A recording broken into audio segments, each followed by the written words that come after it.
Hello friends, welcome to agri class 720। आज देखते हैं अपना नेक्स्ट सेशन जो है मोस्ट एक्सपेक्टेड क्वेश्चन हैं जो एग्जाम में आने वाले हैं, उनको अपन डिस्कस करेंगे। तो इसका जो फर्स्ट क्वेश्चन है वो है rice production is highest in area having. Rice का प्रोडक्शन सबसे अधिक कहाँ होता है? तो हाई रेनफॉल एरिया में होता है, कैनाल इरीगेटेड एरिया में होता है, bright sunny days during and after anthesis. इन तीन ऑप्शन में से कौन कौन सा ऑप्शन सही है?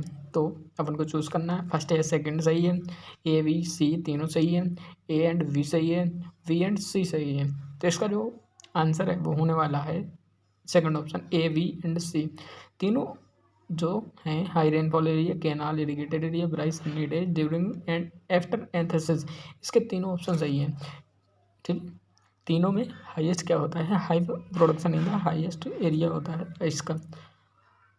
तो इसका आंसर है जो है सेकंड ऑप्शन है।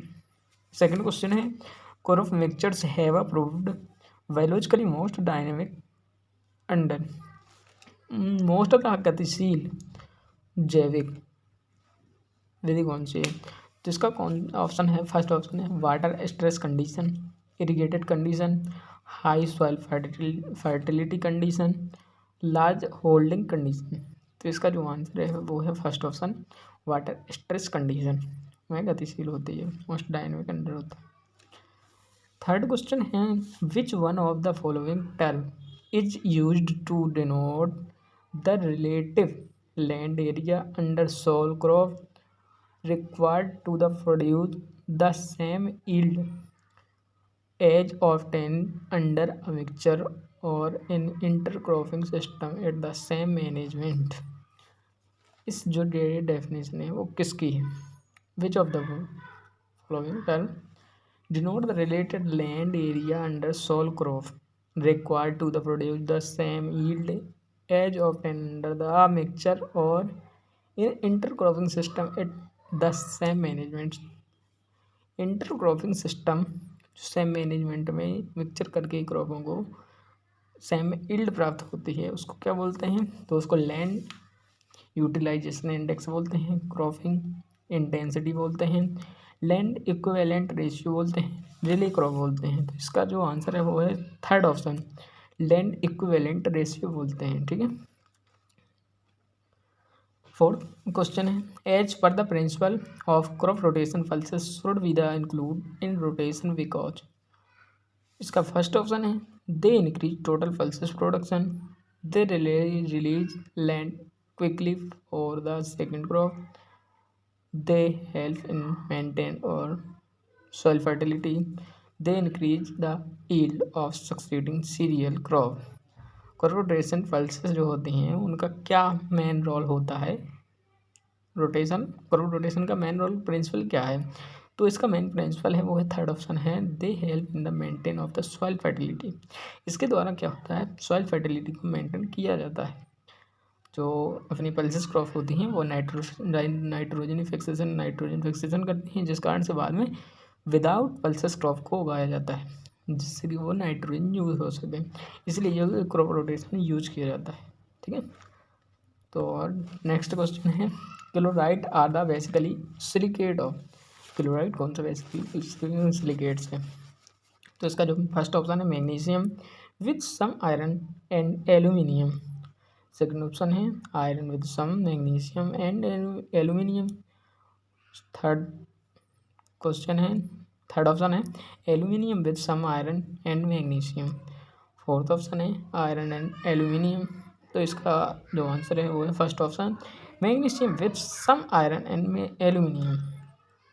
Sixth question in soil science micellar stand for.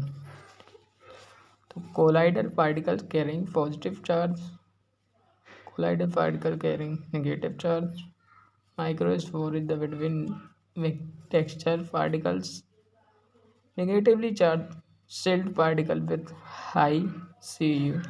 तो इसका जो आंसर है वो है first option colloidal particle carrying positive charge. Seven question है in international crop research institute is called SIMTI in Mexico deals 2 crops growing widely in India. These crops are, जो सिमटी में एक इंटरनेशनल इंस्टीट्यूट है वो 2 crops पर क्या करता है, स्टडी करता है। वो कौन कौन से क्रॉप हैं जो इंडिया में भी उगाए जाते हैं। वो है देखो rice and jute, rice and wheat, मेज एंड वीट, मेज एंड मिलेट्स। तो इसका आंसर है वो है थर्ड ऑप्शन, मेज एंड वीट को जो जो 2 क्रॉप हैं वो मैक्सिको में भी उगाई जाती हैं। और मैक्सिको से ही जो ड्वार्फ वीट आया था फर्स्ट टाइम वो मैक्सिको से ही आया था। ठीक है, तो इसका आंसर है वो है थर्ड ऑप्शन, मेज एंड वीट। अब 8th क्वेश्चन है, consider the following physiological stage of wheat. Wheat की जो फिजियोलॉजिकल स्टेज होती हैं वो कैसी होती हैं। सबसे फर्स्ट ऑप्शन को एक है क्रोटोटिस initiation, seedling, tillering, ear emergence. तो इनको सीक्वेंस लगाना है कि पहले कौन आती है, इसके बाद कौन आती है, उसके बाद कौन आती है। तो इसका जो सीक्वेंस है वो है फर्स्ट है, पहले ही आती है सीडलिंग स्टेज, फिर आती है ग्राउंड रूट इनिशिएशन, फिर आती है टिलरिंग स्टेज, फिर आती है ईयर इमरजेंस। तो इसका जो सीक्वेंस है वो है थर्ड ऑप्शन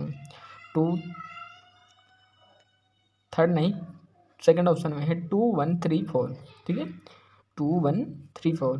पहले सीडलिंग आती है, फिर ग्राउंड रूट इनिशिएशन आती है, इसके बाद टिलरिंग और फिर ईयर इमरजेंस आती है। और नेक्स्ट क्वेश्चन है 9th, low quality of the jute fibre in attribute to.